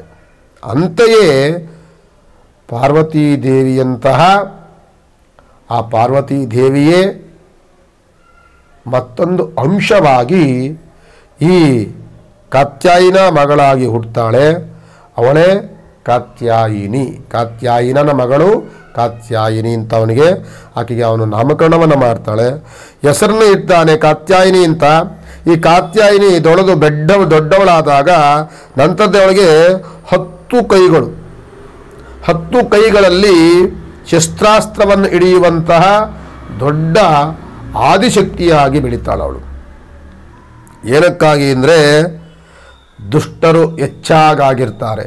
ದುಷ್ಟರ ಕಾಟವೇ ಹೆಚ್ಚಾಗಿ ಲೋಕಕ್ಕೆ ಕಂಟಕವಾಗಿ ಮಾರಕವಾಗಿ ಇದ್ದಾಗ ಈ ದುಷ್ಟರನ್ನ ನಿಗ್ರಹ ಮಾಡುವುದಕ್ಕೋಸ್ಕರವಾಗಿ ಕಾತ್ಯಾಯಿನ ಎಂಬ ಋಷಿ ಕಾತ್ಯಾಯಿನಿನೇ ನನಗೆ ಮಗಳಾಗಬೇಕು, ಪಾರ್ವತಿಯೇ ಮಗಳಾದಾಗ ಈ ದುಷ್ಟರನ್ನ ಸಂಹಾರವನ್ನು ಮಾಡಲಿಕ್ಕೆ ಅವಳೇ ಸಮರ್ಥಳು ಅಂತ ಅವಳನ್ನು ಕುರಿತು ತಪಸ್ಸನ್ನು ಮಾಡ್ತಾಳೆ. ಆ ಅವತಾರದ ಉದ್ದೇಶವನ್ನು ಅವಳು ಪಾರ್ವತೀ ದೇವಿ ಸಫಲತೆಯನ್ನು ಮಾಡುವುದಕ್ಕೋಸ್ಕರವಾಗಿ ದುಷ್ಟ ಕರ್ತೃ ಯಾರಿರ್ತಾರೆ, ದುಷ್ಟ ಕೆಲಸಗಳನ್ನು ಮಾಡುವಂಥವ್ರು ಯಾರಿರ್ತಾರೆ, ಲೋಕಕ್ಕೆ ಮಾರಕವಾಗಿರುವಂಥವ್ರು ಯಾರಿರ್ತಾರೆ ಅಂಥವನ್ನೆಲ್ಲರೂ ಸಹ ಸದೆಬಡಿಯುತ್ತಾ ರಾಕ್ಷಸರನ್ನು ಸಂಹಾರವನ್ನು ಮಾಡಿ, ನಾಶವನ್ನು ಮಾಡಿ, ಜಗತ್ತನ್ನು ಸುತ್ತಿ ಜಗತ್ತಿನಾದ್ಯಂತ ಅಂತಹ ದುಷ್ಟ ಶಕ್ತಿಯನ್ನು ನಿಗ್ರಹವನ್ನು ಮಾಡಿ ಮತ್ತೆ ಅವಳು ಬರ್ತಾಳೆ. ಅವಳ ಅವತಾರದ ಸಫಲತೆ ಸಂಪೂರ್ಣವಾದಾಗ ಕಾತ್ಯಾಯಿನಿಗೆ ಹೇಳ್ತಾಳೆ, ನನ್ನ ಅವತಾರ ಸಫಲವಾಗಿದೆ, ಸಂಪೂರ್ಣವಾಗಿದೆ. ನಿನ್ನ ಮಗಳಾಗಿ ಜನನವನ್ನು ತಾಳಿದಂತಹ ನನಗೆ ನನ್ನ ಅವತಾರಕ್ಕೆ ಅಂತ್ಯವನ್ನು ಕೊಡು ಅಂತ ಕೇಳಿದಾಗ ಈ ಅವತಾರದಿಂದ ಅಂತ್ಯವನ್ನು ಸಹ ಅವಳು ಮಾಡಿಕೊಳ್ತಾಳೆ. ಅವಳೇ ಕಾತ್ಯಾಯಿನ ಮಗಳಾಗಿ ಜನಿಸಿದಂತಹ ಕಾತ್ಯಾಯಿನಿ. ಆದ್ದರಿಂದ ನಾವು ನವರಾತ್ರಿ 6ನೇ ದಿನ ಕಾತ್ಯಾಯಿನಿ ಅವತಾರವನ್ನು ನಾವು ಮಾಡ್ತೀವಿ. ಅಂದರೆ ಏನಾಗುತ್ತೆ ಅಂದರೆ ನವರಾತ್ರಿಯಲ್ಲಿ ಈ ಕಾತ್ಯಾಯಿನಿ ಅವತಾರವನ್ನು ಪೂಜೆಯನ್ನು ಮಾಡೋದ್ರಿಂದ ದುಷ್ಟಶಕ್ತಿ ನಿಗ್ರಹವಾಗುತ್ತೆ. ನಿಮಗೆ ಎಷ್ಟೋ ದೃಷ್ಟಿದೋಷಗಳಿರುತ್ತೆ, ಎಷ್ಟೋ ಶತ್ರುಬಾಧೆಗಳಿರುತ್ತೆ, ಎಷ್ಟೋ ವಾಮಾಚಾರ ದೋಷಗಳಿರುತ್ತೆ, ಎಷ್ಟೋ ಸಹ ಕೆಲವರು ಮಾಡ್ಕೊಂಡಿದ್ದು ಕೆಟ್ಟ ಸ್ವಪ್ನಗಳು ಬರುತ್ತೆ, ಕೆಟ್ಟ ಆಲೋಚನೆಗಳು ಬರುತ್ತೆ, ದುಷ್ಟರ ಕಾಟ ಹೆಚ್ಚಾಗುತ್ತೆ, ವ್ಯವಹಾರದಲ್ಲಿ ಅಡೆತಡೆಗಳು ಬರ್ತಾ ಇರ್ತದೆ. ಈ ಕಾತ್ಯಾಯಿನಿ ಅವತಾರದ ಪೂಜೆಗಳನ್ನು ಮಾಡಿಸಿ ಅವಳ ದರ್ಶನವನ್ನು ಮಾಡಿದಾಗ ನಿಮಗೆ ಶತ್ರುಗಳ ನಿಗ್ರಹವಾಗುತ್ತೆ. ದೃಷ್ಟಿದೋಷ ಮುಖ್ಯವಾಗಿ ದೃಷ್ಟಿದೋಷವೆಲ್ಲವೂ ಸಹ ನಿಮಗೆ ಹೋಗಲಿಕ್ಕೆ ಇದು ಸುಲಭವಾಗಿರುವಂಥ ಸನ್ಮಾರ್ಗ ಸಿಗುತ್ತೆ ನಿಮಗೆ. ತಾವೆಲ್ಲರೂ ಸಹ ನವರಾತ್ರಿ 6ನೇ ದಿನ ನೀವೆಲ್ಲರೂ ಈ ದೇವಿಯ ದರ್ಶನವನ್ನು ಮಾಡಿ ಅಂತ ಕೇಳ್ಕೊಂಡು ನೋಡಿ. ನವರಾತ್ರಿಯ ಸಪ್ತಮ ದಿವಸ ಅಂದರೆ 7ನೇ ದಿವಸ ನಾವು ಕಾಳರಾತ್ರಿ ಅಂತ ಪೂಜೆ ಮಾಡ್ತೀವಿ. ಕಾಳರಾತ್ರಿ ನಿಮಗೆ ನೋಡ್ತಿದ್ದಂಗೆ ಹೆಸರು ಕೇಳ್ತಿದ್ದಂಗೆ ಏನೋ ಒಂದು ಭಯಂಕರ ಇದೆ, ಏನೋ ಒಂದು ಘೋರವಾಗಿದೆ ಎನ್ನುವಂತಹ ಆಲೋಚನೆ ಬರುತ್ತೆ. ಹೌದು, ಈ ಕಾಳರಾತ್ರಿ ಎಂದು ಭಯಂಕರವಾದಂತಹ ಒಂದು ಅವತಾರ. ಈ 7ನೇ ಅವತಾರದಲ್ಲಿ ತಾಯಿಯ ರೂಪದಲ್ಲಿ ಅದನ್ನು ಸಹ ವಿಶೇಷವಾಗಿ ರೌದ್ರ ಅವತಾರವನ್ನು ತಾಳ್ತಾಳೆ. ಅವಳು ದೇಹವೆಲ್ಲವೂ ಸಹ ಅಡಿಯಿಂದ ಮುಡಿವರೆಗೂ ಸಹ ಕಪ್ಪಾಗಿರುವಂತಹ ಅತ್ಯಂತ ವಿಕಾರತೆ ಮತ್ತು ಘೋರ ಅವತಾರವನ್ನು ತಾಳಿರುವಂತಹ ಈಕೆ ಹೆಸರು ಹೇಳುವಂತೆ ತಾಯಿಯು ಕಾರ್ಗತ್ತಲ ಮತ್ತು ಜಗತ್ತಿನ ಅಂಧಕಾರವನ್ನು ಹೋಗಲಾಡಿಸುವುದಕ್ಕೋಸ್ಕರವಾಗಿ ತನ್ನ ಅವತಾರವನ್ನು ಬಹಳ ಕಪ್ಪಾದ ಅವತಾರವನ್ನು, ವಿಕಾರವಾದಂಥ ಅವತಾರವನ್ನು, ವಿಕೃತವಾದ ವಿಶೇಷವಾಗಿ ವಿಕಾರ ಮತ್ತು ಘೋರ ಭಯಂಕರವಾದಂಥ ಅವತಾರವನ್ನು ತಾಳಿರುವಂತಹ ಈ ಕಾಳರಾತ್ರಿಯ ವಿಶೇಷವಾದಂತಹ ಅವತಾರ. ಜಗತ್ತಿನಲ್ಲಿ ಕೆಟ್ಟ ಮನಸ್ಸು, ಕೆಟ್ಟ ವಿಚಾರ, ಕೆಟ್ಟ ಆಲೋಚನೆ, ಕಾರ್ಗತ್ತಲು ಇವೆಲ್ಲವೂ ಸಹ ಎಲ್ಲ ಕಡೆ ಆವರಿಸ್ಕೊಂಡ್ಬಿಟ್ಟಿರುತ್ತೆ. ದೇವತೆಗಳಿಗೆ, ಪ್ರತಿಯೊಂದು ಜೀವಿಗಳಿಗೂ ಸಹ ಈ ಅಂಧಕಾರ, ಈ ನಾನತ್ವ ಇವೆಲ್ಲವೂ ಸಹ ಕೆಟ್ಟ ಆಲೋಚನೆಗಳು, ಕೆಟ್ಟ ವಿಚಾರಗಳು, ದುರ್ಬುದ್ಧಿಗಳೆಲ್ಲವೂ ಸಹ ಆವರಿಸ್ಕೊಂಡಿದ್ದಾಗ ಅದನ್ನು ಆ ಸಂಕಷ್ಟದಿಂದ ಪಾರು ಮಾಡುವುದಕ್ಕೋಸ್ಕರವಾಗಿ, ಅದನ್ನು ಹೋಗಲಾಡಿಸುವುದಕ್ಕಾಗಿ ಜಗನ್ಮಾತೆ ಈ ಅವತಾರವನ್ನು ತಾಳ್ತಾಳೆ. ಸಮಯಕ್ಕೆ ತಕ್ಕಂತಹ ಆಲೋಚನೆ, ಮುಂದೆ ಇರುವಂತಹ ದುಷ್ಟರ ನಿಗ್ರಹ ಮತ್ತು ಬಹಳ ಕೆಟ್ಟ ಮನಸ್ಕರ ಶಿಕ್ಷೆ ಇದೆಲ್ಲವನ್ನ ಅರಿತಂತಹ ದೇವಿ, ಕಾಳ ಅವತಾರವನ್ನು ತಾಳಿದಂತಹ ದೇವಿ ಇಡೀ ಜಗತ್ತಿನಲ್ಲಿ ಎಲ್ಲಿ ಅಂಧಕಾರ ಅಂದರೆ ಕತ್ತಲು ಅಂದರೆ ಬರೀ ಜಗತ್ತಿನ ಕತ್ತಲಲ್ಲ, ನಮಗೆ ಆವರಿಸ್ಕೊಂಡಿರುವಂಥ ಕತ್ತಲು, ದುರ್ಬುದ್ಧಿ ಎಂಬ ಕತ್ತಲು, ಆಲೋಚನೆ ಎಂಬುವ ಕತ್ತಲು, ಒಳ್ಳೆಯ ಆಲೋಚನೆ, ಒಳ್ಳೆಯ ವಿಚಾರಗಳನ್ನು ತಿಳಿದುಕೊಳ್ಳದಲ್ಲಿರುವಂಥ ನಮ್ಮಲ್ಲಿರುವಂಥ ಕತ್ತಲನ್ನು ಹೋಗಲಾಡಿಸುವುದಕ್ಕೋಸ್ಕರವಾಗಿ 7ನೇ ಅವತಾರದಲ್ಲಿ ರೌದ್ರ ಮತ್ತು ತುಂಬ ಉಗ್ರ ರೂಪವನ್ನು ಧಾರಣೆ ಮಾಡಿದಂತಹ ಕಾಳರಾತ್ರಿಯ ಈ ಜಗನ್ಮಾತೆ ಎಲ್ಲವನ್ನು, ಕತ್ತಲನ್ನು ಎಲ್ಲವೂ ಸಹ ಹೋಗಲಾಡಿಸಿ, ಜಗತ್ತಿನ ಅಂಧಕಾರವನ್ನು ಹೋಗಲಾಡಿಸಿ, ನಂತರದಲ್ಲಿ ದುಷ್ಟ ರಾಕ್ಷಸರನ್ನು ಸಹ ಹೋಗಲಾಡಿಸಿ, ನಂತರದಲ್ಲಿ ತನ್ನ ಅವತಾರದ ಸಫಲತೆಯನ್ನು ಸಾರ್ತಾಳೆ. ಇಂಥ ಅವತಾರದ ಸಫಲತೆಯನ್ನು, ಇಂಥ ಅವತಾರವನ್ನು ತಾಳಿದಂಥವಳು ಕಾಳರಾತ್ರಿಯ ವಿಶೇಷವಾದಂತಹ ನವರಾತ್ರಿಯ ದಿನ. ನಾವೆಲ್ಲರೂ ಸಹ ನಾವು ಎಷ್ಟೇ ಒಳ್ಳೆಯವರಾಗಿರ್ಬೋದು, ನಾವು ಎಷ್ಟೇ ಆಲೋಚನೆ ಉಳ್ಳಂಥವರಾಗಿರ್ಬೋದು, ಒಂದಲ್ಲ ಒಂದು ಬಾರಿ ನಮಗೆ ಅಹಂಕಾರ ಬೆಳ್ಕೊಳ್ಳುತ್ತೆ, ಒಂದಲ್ಲ ಒಂದು ಬಾರಿ ನಮಗೆ ಕೆಟ್ಟ ಆಲೋಚನೆಗಳು ಬರುತ್ತೆ, ಕೆಟ್ಟ ಮನಸ್ಥಿತಿ ಬರುತ್ತೆ, ಪ್ರತಿಯೊಬ್ಬ ಮನುಷ್ಯನಿಗೂ ಬರುತ್ತೆ. ಆದ್ದರಿಂದ ಇಂತಹ ಆಲೋಚನೆಗಳು, ಇಂಥ ವಿಚಾರಗಳು ನಮಗೆ ಬರಬಾರ್ದು, ಬಂದರೂ ಅದು ಕ್ಷಣಕಾಲ ಇರಬಾರ್ದು ಅನ್ನೋದಕ್ಕೋಸ್ಕರವಾಗಿ ಈ ಕಾಳರಾತ್ರಿಯ ನವರಾತ್ರಿ 7ನೇ ಅವತಾರವನ್ನು ನಾವೆಲ್ಲರೂ ಸೂಕ್ಷ್ಮ ಪೂಜೆ ಮಾಡಬೇಕು. ಆಗ ಆ ದೇವಿ ನಮಗೆ ಗೊತ್ತಿಲ್ಲದ ರೀತಿಯಲ್ಲಿಯೇ ಅವಳು ನಮ್ಮ ಆ ವಿಚಾರಗಳನ್ನು, ಆ ಕೆಟ್ಟ ಆಲೋಚನೆಗಳನ್ನು ಹೋಗಲಾಡ್ತಾಳೆ. ಇಲ್ಲವಾದಲ್ಲಿ ನಾವು ಮುಂದೆ ದೊಡ್ಡ ದೊಡ್ಡ ಶಿಕ್ಷೆಯನ್ನು ಅನುಭವಿಸಿ ಅನಂತರದಲ್ಲಿ ಬುದ್ಧಿಯನ್ನು ಕಲಿಬೇಕಾಗ್ತದೆ. ಆದ್ದರಿಂದ ತಾವೆಲ್ಲರೂ ಸಹ ಈ ನವರಾತ್ರಿ 7ನೇ ದಿನದಂದು ತಾವೆಲ್ಲರೂ ಸಹ ಆ ದೇವಿಯ ಉಪಾಸನೆಯನ್ನು ಮಾಡಿ ಅಂತ ಕೇಳ್ಕೊಳ್ತಾ, ನೋಡಿ, ನವರಾತ್ರಿಯ 8ನೇ ದಿನವನ್ನು ಮಹಾಗೌರಿ ಅಂತ ನಾವು ಪೂಜೆ ಮಾಡ್ತಿರ್ತೀವಿ. ಮಹಾಗೌರಿ ಅಂತ ಅಂದಾಗ ನಮಗೆ ಎಲ್ಲರೂ ಗೊತ್ತಾಗತ್ತೆ, ಮೊದಲನೇ ಅವತಾರದ ವಿಶೇಷತೆ ಉದ್ದೇಶಗಳೆಲ್ಲವೂ ಸಹ ನಮಗೆ ಅಲ್ಲಿಂದ ಬರುತ್ತೆ. ಮತ್ತೆ ಗೌರಿ ಅವತಾರವನ್ನು ತಾಳಿದಂತಹ ಪರ್ವತರಾಜನ ಮಗಳಾಗಿ ಜನಿಸಿದಂತಹ ಪಾರ್ವತೀ ದೇವಿ ನಾನು ಆಗಲೇ ಹೇಳಿದ ಹಾಗೆ ಶಿವನನ್ನು ಒಲಿಸ್ಕೊಳ್ಬೇಕು ಅಂತ ಘೋರವಾದಂತಹ ಕಠಿಣವಾದಂತಹ ತಪಸ್ಸನ್ನು ಮಾಡ್ತಾಳೆ. ಆಗ ಏನು ಮಾಡಿದ್ರೂ ಸಹ ಪರಮೇಶ್ವರನ ತಪಸ್ಸಿಗೆ ಒಲಿತಾನೇ ಇಲ್ಲ ಅಂತ ಅಂದಾಗ ಆ ಸಂದರ್ಭದಲ್ಲಿ ನಾರದರು ಸಿಗ್ತಾರೆ. ನಾರದನ್ನ ಕೇಳ್ಕೊಳ್ತಾಳೆ, ನಾನು ಏನು ತಪಸ್ಸನ್ನು ಮಾಡಿದ್ರು, ಎಷ್ಟು ಕಠಿಣವಾದಂಥ ತಪಸ್ಸನ್ನು ಮಾಡಿದ್ರೂ ಸಹ ಪರಮೇಶ್ವರ ಒಲಿತಾನೇ ಇಲ್ಲ, ನನಗೆ ಏನು ಮಾಡೋದು ಅಂದಾಗ ನಾರದರು ಹೇಳ್ತಾರೆ, ನೀನು ಯಾವುದಾದರೊಂದು ಪೂಜೆಯನ್ನು ಮಾಡಬೇಕು, ಅದನ್ನು ಮಾಡಿದಾಗ ನಿನಗೆ ಪರಮೇಶ್ವರ ಒಲಿತಾನೆ ಅಂತ ಅಂದಾಗ ಅವಳಿಗೆ ಗೊತ್ತಾಗೋದೇ ಇಲ್ಲ, ಏನು ಪೂಜೆ ಯಾವುದು ಏನೂ ಗೊತ್ತಾಗಲ್ಲ. ಅಷ್ಟೊತ್ತಿಗೆ ನಾರದರು ಅಲ್ಲೇ ಹೊರಟೋಗಿದ್ದಾರೆ, ಏನು ಮಾಡೋದು ಅಂತ ಅಂದಾಗ ಆ ಸಂದರ್ಭದಲ್ಲಿ ತಾನು ಇಂದಿನ ಅವತಾರದ ಸೃಷ್ಟಿಸಿದ ಮಹಾಗಣಪತಿಯನ್ನು ಅವಾಗ ನೆನಪಿಸ್ಕೊಂಡು ಮಗನನ್ನು ಕರೀತಾಳೆ. ಮಗ ಬರ್ತಾನೆ ಗಣಪತಿಯಲ್ಲಿ ಹೇಳಿದಾಗ ಗಣಪತಿ ಹೇಳ್ತಾನೆ, ನೋಡಮ್ಮ, ಈ ದಿನದಿಂದ ನಿನ್ನ ಕೆಲಸವಾಗಬೇಕು ಅಂತ ಅಂದರೆ ನನ್ನ ಪೂಜೆಯನ್ನು ಮಾಡು. ನನ್ನ ಪೂಜೆ ಏನು ಮಾಡಬೇಕು ಅಂತ ಅಂದರೆ ಸಂಕಷ್ಟ ಹರ ಚತುರ್ಥಿ ಅಂತ ನೀನು ಪೂಜೆಯನ್ನು ಮಾಡು. ಯಾಕೆ ಅಂದರೆ ಪ್ರತಿಯೊಂದು ಕೆಲಸವಾಗಬೇಕಾದ್ರೆ ನಾನೇ ಅದಕ್ಕೆ ಕಾರಣಕರ್ತ. ನನ್ನ ಪೂಜೆಯನ್ನು ಮಾಡಿದಾಗಲೇ ನಿನಗೆ ಆ ಕೆಲಸವು ಸಫಲತೆ ಆಗೋದು. ಆದ್ದರಿಂದ ನೀನು ನನ್ನ ಪೂಜೆಯನ್ನು ಮಾಡಬೇಕು ಅಂತ ಮಹಾಗಣಪತಿ ಹೇಳಿ ತನ್ನ ತಾಯಿಯಿಂದ ಮಹಾಗಣಪತಿ ಗೌರಿಯಿಂದ ತನ್ನ ಪೂಜೆಗೆ ಸಂಕಷ್ಟಹರ ಚತುರ್ಥಿ ಎಂಬ ವ್ರತವನ್ನು ಅಲ್ಲಿ ಮಹಾಗಣಪತಿ ತಾಯಿಯಿಂದ ಮಾಡಿಸ್ಕೊಂಡು ಅಲ್ಲಿಂದ ಸಂಕಷ್ಟಹರ ಚತುರ್ಥಿ ಎಂಬ ಪದ ಅಲ್ಲಿ ಸೃಷ್ಟಿಯಾಗುತ್ತೆ.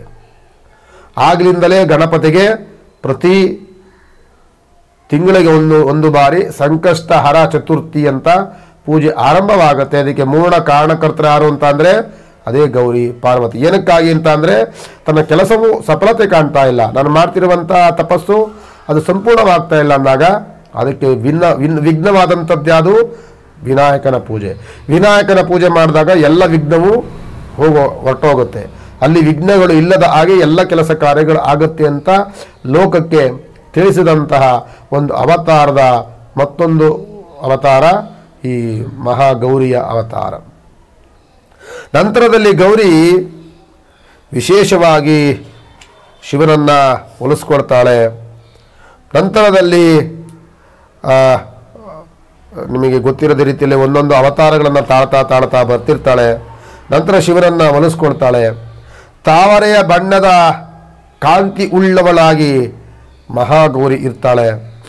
ಮತ್ತು ಸಂಕಲ್ಪದ ಸಾಂಕೇತಿಕ ಜಯದ ಒಂದು ಅವತಾರ ಸಂಪೂರ್ಣವಾಗುತ್ತೆ.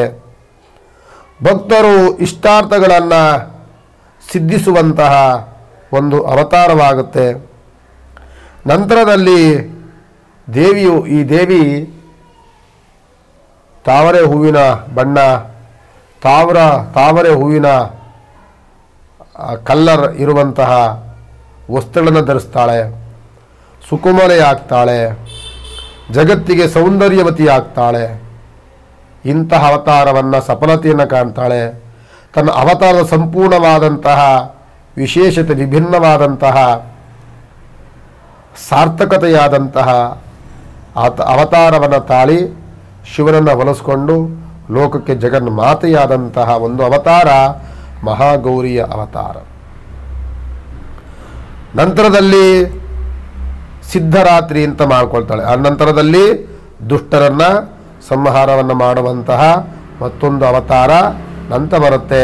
ಇದು ಗೌರಿ ಅವತಾರ, ಸೌಮ್ಯ ಅವತಾರ, ಸುಕೋಮಲೆ ಅವತಾರ, ಸಂಪೂರ್ಣ ಸ್ತ್ರೀಯ ಅವತಾರ. ಇದರಲ್ಲಿ ಗೃಹಿಣಿಯರು ಮದುವೆಯಾಗಿ ಉತ್ತಮವಾದಂತಹ ಪತಿಯನ್ನು, ಉತ್ತಮವಾದಂತಹ ಸಂತಾನವನ್ನು ಪಡ್ಕೊಂಡಿರುವಂಥ ಎಲ್ಲ ಗೃಹಿಣಿಯರು ಸಹ ಈ ಮಹಾಗೌರಿಯ ಪೂಜೆಯನ್ನು ಮಾಡಬೇಕು. ನಮ್ಮ ಕುಟುಂಬ ಒಂದು ಸೌಹಾರ್ದತೆಯಿಂದ ಉತ್ತಮವಾದಂತಹ ಒಂದು ಕೌಟುಂಬಿಕವಾಗಿ ಬೆಳಿಬೇಕು ಅಂತ ಅಂದಾಗ ಈ ದೇವಿಯ ಅನುಗ್ರಹ ಬೇಕು. ತಾವೆಲ್ಲರೂ ಸಹ ನವರಾತ್ರಿ 8ನೇ ದಿನ ನಾವೆಲ್ಲರೂ ಸಹ ಆ ದೇವಿಯ ಆರಾಧನೆ ಮಾಡ್ತೀರಾ ಅಂತ ತಿಳ್ಕೊಳ್ಳೋ. ನವರಾತ್ರಿಯ 9ನೆಯ ಅತ್ಯಂತ ಪಾವಿತ್ರತೆಯ ದಿನ. ನಾವು ಇದನ್ನು ನವರಾತ್ರಿಯ 9ನೆಯ ಕೊನೆಯ ದಿನ, ಇದಕ್ಕೆ ಆಯುಧ ಪೂಜೆ ಅಂತ ನಾವು ಹೇಳ್ತಿರ್ತೀವಿ. ನಾಳೆ ಬರೋದಕ್ಕೆ ದಶಮಿ, ವಿಜಯ ದಶಮಿ. ಇದಕ್ಕೆ ಈ ಅವತಾರಕ್ಕೆ ಸಿದ್ಧರಾತ್ರಿ ಅಂತ ಹೇಳ್ತಿರ್ತೀವಿ. ದೇವಿ ಅವತಾರದ ಸಂಪೂರ್ಣತೆ ಸಫಲತೆಯನ್ನು ಪಡೆದಂತಹ ಈ ದಿನ ಮಹಿಷಾಸುರನನ್ನು, ಅಂದರೆ ಎಮ್ಮೆಯ ರೂಪವನ್ನು ಧರಿಸಿರುವಂತಹ ದೈತ್ಯನನ್ನು ಸಂಹಾರವನ್ನು ಮಾಡಲಿಕ್ಕೆ ಯಾರಿಂದಲೂ ಆಗೋದಿಲ್ಲ. ಅವನು ಬ್ರಹ್ಮನನ್ನು ಕುರಿತು ತಪಸ್ಸನ್ನು ಮಾಡಿದ್ದಾನೆ. ಯಾವ ಪುರುಷರಿಂದಲೂ ನನಗೆ ಮರಣ ಬರಬಾರ್ದು. ಅವನು ಅನ್ಕೊಂಡ್ಬಿಟ್ಟಿದ್ದಾನೆ, ಪುರುಷರು ಅತ್ಯಂತ ಬಲಶಾಲಿಗಳು, ಅವರಿಲ್ಲ ಅಂದರೆ ಸ್ತ್ರೀ ಯಾವ ಲೆಕ್ಕ, ಹೆಣ್ಣು ಏನು ಮಾಡಲಿಕ್ಕಾಗತ್ತೆ, ಅವಳಿಂದ ಆ ಶಕ್ತಿ ಪಡ್ಕೊಳಕ್ಕಾಗತ್ತಾ ಅಂತ ಅಹಂಕಾರದಿಂದ ಯಾವ ಪುರುಷರಿಂದಲೂ ನನಗೆ ಮರಣ ಬರಬಾರದು ಅವನು ಅನ್ಕೊಂಡ. ಬ್ರಹ್ಮ, ವಿಷ್ಣು, ಮಹೇಶ್ವರಾದಿಗಳಂತಹ ಪುರುಷರೇ ಏನೂ ಮಾಡಲಿಕ್ಕಾಗಲಿಲ್ಲ ಅಂದರೆ ಯಾವ ಸ್ತ್ರೀ ಏನು ಮಾಡೋಕ್ಕಾಗತ್ತೆ ಅಂತ, ಯಾವ ಪುರುಷರಿಂದಲೂ ಸಹ ನನಗೆ ಮರಣ ಬರಬಾರ್ದು ಅಂತ ವರವನ್ನು ಪಡ್ಕೊಂಡಂತಹ ಮಹಿಷಾಸುರನನ್ನು ಸಂಹಾರವನ್ನು ಮಾಡಲಿಕ್ಕೆ ಕೇವಲ ಸ್ತ್ರೀಯಿಂದ ಸಾಧ್ಯವೇ ಆಗಲಿಲ್ಲ. ಕೇವಲ ಒಬ್ಬ ಸ್ತ್ರೀಯಿಂದ ಸಾಧ್ಯ ಆಗೋದಿಲ್ಲ. ಯಾಕೆಂದರೆ ಅವನು ಅಜರಾಮರವಾಗಿರುವಂಥವನು, ಎಲ್ಲ ಶಕ್ತಿಯನ್ನು ಆವರಿಸ್ಕೊಂಡಿರುವಂಥವನು, ಭಯಂಕರ ಮಾರಕವಾದಂಥವನು. ಅವನನ್ನು ಸಂಹಾರವನ್ನು ಮಾಡೋಕ್ಕೋಸ್ಕರವಾಗಿ ಎಲ್ಲ ದೇವತೆಗಳು ಒಂದೊಂದು ಆಯುಧಗಳನ್ನು ಕೊಡ್ತಾರೆ. ತ್ರಿಮೂರ್ತಿಗಳು ಸಹ ಅವನಿಗೆ ಒಂದೊಂದು ಭಾಗದ ಶಕ್ತಿಯನ್ನು ದೇವಿಗೆ, ಅಂದರೆ ಪಾರ್ವತೀ ದೇವಿಗೆ ಕೊಡ್ತಾರೆ. ಅನಂತರದಲ್ಲಿ ಆ ಶಕ್ತಿಯನ್ನು ಪಡ್ಕೊಂಡಂತಹ ಆ ದೇವಿ ನವರಾತ್ರಿಯ 9ನೇ ದಿನದಂದು ಘೋರವಾದಂತಹ ಕಾಳಗವನ್ನು ಮಾಡಿ ನಂತರದಲ್ಲಿ ಆ ಮಹಿಷಾಸುರನನ್ನು ಸಂಹಾರವನ್ನು ಮಾಡಿ ಲೋಕಕ್ಕಿರುವಂತಹ ಕಂಟಕವನ್ನು, ಇಡೀ ದೇವಲೋಕಕ್ಕೆ ಆವರಿಸ್ಕೊಂಡಂತಹ ದುಷ್ಟ ಶಕ್ತಿಯನ್ನು ಅಲ್ಲಿ ಅಂತ್ಯವನ್ನು ಮಾಡ್ತಾಳೆ. ಅಂತ್ಯವನ್ನು ಮಾಡಿದಂತಹ ದಿನ ಯಾವುದು ಅಂತ ಅಂದರೆ ನವರಾತ್ರಿಯ 9ನೆಯ ಆಯುಧ ಪೂಜೆಯ ದಿನ. ನಂತರದಲ್ಲಿ ಯಾವಾಗ ದುಷ್ಟಶಕ್ತಿಯನ್ನು ಸಂಹರಿಸ್ತಾಳೋ ಆಗ ಆ ಎಲ್ಲ ಆಯುಧಗಳನ್ನು ಅವಳು ತೊಳೆದು ನಂತರದಲ್ಲಿ ಆಯುಧಗಳನ್ನು ಸಿಂಗರಿಸಿ ಅದಕ್ಕೆ ಆರಾಧನೆ ಪೂಜೆಗಳನ್ನು ಮಾಡ್ತಾರೆ. ಇದಕ್ಕೋಸ್ಕರವಾಗಿ ನಾವು ಆಯುಧ ಪೂಜೆಯಲ್ಲಿ ನಾವು ಹೆಚ್ಚಿನದಾಗಿ ನವರಾತ್ರಿಯಲ್ಲಿ ಜಾಸ್ತಿ ನಮಗೆ ಉಚ್ಚಾರಣೆ ಬರುವಂಥದ್ದು ಯಾವುದು ಅಂತಂದರೆ ಆಯುಧ ಪೂಜೆ ಅಂತಲೇ ಬರುತ್ತೆ. ವಿಜಯದಶಮಿ ಎನ್ನುವಂಥ ಬರುವಂಥದ್ದು ಅನಂತರದಲ್ಲಿ ಬರುತ್ತೆ. ಆದರೆ ಏನಪ್ಪ ಅಂತಂದರೆ ಆಯುಧ ಪೂಜೆ ಅಂತ ಹೇಳ್ತಿರ್ತೀವಿ. ಅಂದರೆ ನಾವು ಏನು ಉಪಯೋಗಿಸ್ತಿರ್ತೀವಲ್ಲ ಆಯುಧಗಳು, ಒಂದು ಚಾಕುವಿಂದ ಹಿಡಿದು ಒಂದು ಸ್ಕ್ರೂ ಡ್ರೈವರಿಂದ ಹಿಡಿದು ದೊಡ್ಡ ದೊಡ್ಡ ಮಿಷಿನರಿ ವಸ್ತುಗಳಿಗೂ ಸಹ ನಾವು ಆಯುಧ ಅಂತ ಹೇಳ್ತಿರ್ತೀವಿ. ನಾವೊಂದು ತಯಾರನ್ನು ಮಾಡಬೇಕಾದ್ರೆ ಅದಕ್ಕೊಂದು ಆಯುಧ ಅಂತ ಹೇಳ್ತಿರ್ತೀವಿ.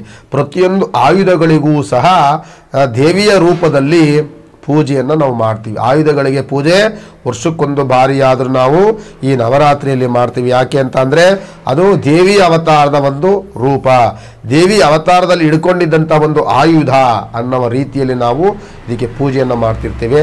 ನಾವೆಲ್ಲರೂ ಸಹ ಈ ಆಯುಧ ಪೂಜೆಯಲ್ಲಿ ಆ ದುರ್ಗಾ ಪರಮೇಶ್ವರಿ ಆರಾಧನೆಯನ್ನು ಮಾಡ್ತಾ ನಿಮ್ಮಲ್ಲಿರುವಂಥ ಎಲ್ಲ ವಾಹನಗಳು, ಎಲ್ಲ ಆಯುಧಗಳು, ಎಲ್ಲ ಯಂತ್ರಗಳಿಗೆ ಪೂಜೆಯನ್ನು ಮಾಡಿ ಆ ದೇವಿಯ ರೂಪದಲ್ಲಿರುವಂತಹ ಆಯುಧಗಳು, ಆ ಯಂತ್ರಗಳಿಗೂ ವಾಹನಗಳಿಗೂ ಸಹ ನೀವು ತಲೆಬಾಗಿ ನಮಸ್ಕಾರವನ್ನು ಮಾಡಿ ಅವರ ಅನುಗ್ರಹವನ್ನು ನೀವು ಪಡ್ಕೊಳ್ಳುವಂತಹ ಶುಭ ದಿನ ಈ ಆಯುಧ ಪೂಜೆಯ 9ನೇ ನವರಾತ್ರಿ 9ನೇ ದಿನದಂದು ಅಂತ ಹೇಳಿ.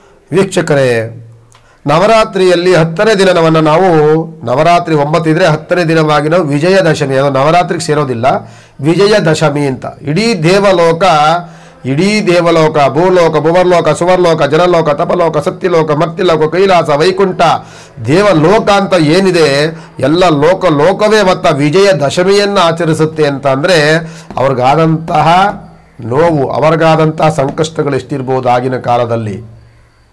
ಯಾಕೆ ಅಂದರೆ ಒಂದು ದುಷ್ಟಶಕ್ತಿ ನಿಗ್ರಹವಾದಾಗ ಆ ದೇವಿ ಸಂಹಾರವನ್ನು ಮಾಡಿದಂತಹ ಮಹಿಷಾಸುರನನ್ನು ನೋಡಿದಂತಹ ಎಲ್ಲ ದೇವತೆಗಳು ದೇವಗಣಗಳು ಋಷಿಗಣಗಳೆಲ್ಲರೂ ಸಹ ವಿಜಯದಶಮಿಯನ್ನು ಆರಿಸ್ತಾರೆ. ದಶಮಿಯ ದಿನದಂದು ವಿಜಯ ಸಾಂಕೇತಿಕವಾದಂತಹ ಹಬ್ಬವನ್ನು ಆಚರಣೆ ಮಾಡ್ತಾರೆ. ಅದೇ ವಿಜಯದಶಮಿ ಅಂದರೆ ನಮಗೆ ಗೊತ್ತಾಗುತ್ತೆ. ಹಾಗಾದ್ರೆ ಏನು ವಿಜಯದಶಮಿ ಅಂತಂದರೆ, ನೋಡಿ, ನಮಗೆ ಕೆಲವು ವಿಜಯಗಳು ಬೇಕಾಗತ್ತೆ. ನೀವು ವಿಶೇಷವಾಗಿ ಯಾವುದೋ ಒಂದು ಕೆಲಸವನ್ನು ಜಯಗಳಿಸ್ಕೊಳ್ಬೇಕು ಅಂತಿರ್ತೀರಿ, ಯಾವುದೋ ಒಂದು ಮನೆ ಕಟ್ಟಬೇಕಾದ್ರೆ ಅದು ಜಯವನ್ನು ಕಾಣಬೇಕು ಅಂತಿರ್ತೀರಿ, ಯಾವುದೋ ಒಂದು ಕೆಲಸವಾಗಿ ಅದರಲ್ಲಿ ಜಯವನ್ನು ಕಾಣಬೇಕು ಅಂತಿರ್ತೀರಿ, ಒಂದು ಉತ್ತಮವಾದಂಥ ಬೆಳೆಯನ್ನು ಬೆಳೆದದಲ್ಲಿ ಜಯವನ್ನು ಕಾಣಬೇಕು ಅಂತಿರ್ತೀವಿ ಅಲ್ವಾ. ನಾವು ಅಂದುಕೊಂಡಂಥ ಎಲ್ಲ ಕೆಲಸ ಕಾರ್ಯಗಳು ಜಯವನ್ನು ಕಂಡಿದಾಗ ಅದು ವಿಜಯವಾಗುತ್ತೆ. ಜಯವೇನಾಗುತ್ತೆ? ಜಯವಾಗಿ ವಿಜಯವಾಗುತ್ತೆ. ಇದೇ ವಿಜಯದಶಮಿ. ನಾವೆಲ್ಲರೂ ಸಹ ವಿಜಯದಶಮಿಯನ್ನು ಹಬ್ಬದ ಅವತಾರದಲ್ಲಿ ನಾವು ನೋಡಿರ್ತೀವಿ.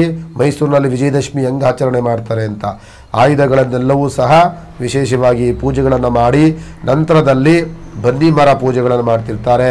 ವಿಶೇಷವಾಗಿ ಬನ್ನಿಯನ್ನು ಹಂಚುತ್ತಾರೆ. ಯಾಕೆ ಅಂತಂದರೆ ಬನ್ನಿಯನ್ನು ಹಂಚುವಂಥದ್ದು ಬಂಧುಗಳ ಬಾಂಧವ್ಯ ಹೆಚ್ಚಾಗಲಿ ಅಂತ ಬನ್ನಿ ಪೂಜೆ ಅಂತ ಮಾಡುವಂಥದ್ದು, ಬನ್ನಿ ಮರಕ್ಕೆ ಪೂಜೆ ಮಾಡುವಂತಹ ಒಂದು ಸಂಪ್ರದಾಯ ಸೃಷ್ಟಿಯಾಗದಂಥದ್ದು ಈ ನವರಾತ್ರಿಯಲ್ಲಿ. ನಾವೆಲ್ಲರೂ ಸಹ ಬಾಂಧವ್ಯತೆಯಿಂದ ಇರೋಣ, ಯಾವುದೂ ಸಹ ಭಿನ್ನ ಅಭಿಪ್ರಾಯಗಳು ಬರದಂತೆ ನಾವೆಲ್ಲರೂ ಸಹ ಒಂದಾಗಿರೋಣ ಅನ್ನೋದಕ್ಕೋಸ್ಕರವಾಗಿ ಈ ಬನ್ನಿ ಪತ್ರವನ್ನು ಹಂಚುವಂಥದ್ದು. ವಿಜಯದಶಮಿ ಎನ್ನುವಂಥದ್ದೇ ಒಂದು ವಿಶೇಷವಾದಂತಹ ಒಂದು ವಿಚಾರವನ್ನು ಕೊಡುತ್ತೆ, ಕೌಟುಂಬಿಕ ಕೊಡುತ್ತೆ, ಒಂದು ಸಂಭ್ರಮ ಕೊಡುತ್ತೆ, ಸಂತಸ ಕೊಡುತ್ತೆ, ನಮಗೆಲ್ಲೂ ವಿಜಯದ ಸಾಂಕೇತಿಕವಾದಂತಹ ಒಂದು ಅರ್ಥವನ್ನು ಕೊಡುತ್ತೆ. ನಾವೆಲ್ಲರೂ ಸಹ ಸಿಹಿ ಭೋಜನಾದಿಗಳನ್ನು ಮಾಡಿ, ಸಿಹಿ ತಿನಿಸುಗಳನ್ನು ಮಾಡಿ, ನಾವೆಲ್ಲ ಇರುವಂತಹ ಬಂಧು ಬಾಂಧವರ ಮನೆಗಳಿಗೆ ಹೋಗಿ ಅವರ ಜೊತೆ ಸಂಭ್ರಮವನ್ನು ಪಟ್ಟು ನಾವೆಲ್ಲರೂ ಸಹ ವಿಶೇಷವಾಗಿ ದೇವತಾ ಆರಾಧನೆ ಮಾಡುವಂತಹ ಒಂದು ವಿಶೇಷವಾದಂತಹ ಒಂದು ನವರಾತ್ರಿಯ ಕೊನೆಯ ದಿನದ ಹಬ್ಬ ವಿಜಯದಶಮಿಯ ಹಬ್ಬ. ನಾವೆಲ್ಲರೂ ಸಹ ವಿಶೇಷವಾಗಿ ನಮ್ಮ ಇಷ್ಟಾರ್ಥಗಳು ಎಲ್ಲವೂ ಸಿದ್ಧಿಯಾಗಲಿ, ನಮಗಿರುವಂಥ ತೊಂದರೆ ತಾಪತ್ರಗಳೆಲ್ಲವೂ ನಿವಾರಣೆಯಾಗಲಿ, ಆ ದೇವಿಯ ಅನುಗ್ರಹ ಸದಾಕಾಲ ನಮ್ಮ ಕುಟುಂಬದ ಮೇಲೆ, ನಮ್ಮ ಮೇಲೆ, ನಮ್ಮ ಎಲ್ಲ ಬಂಧುಗಳ ಮೇಲೆ ಇರಲಿ ಅಂತ ಪ್ರಾರ್ಥನೆ ಮಾಡಿಕೊಳ್ಳುವಂತಹ ವಿಶೇಷವಾದಂತಹ ಒಂದು ಶುಭ ದಿನ ವಿಜಯದಶಮಿಯ ಶುಭ ದಿನ.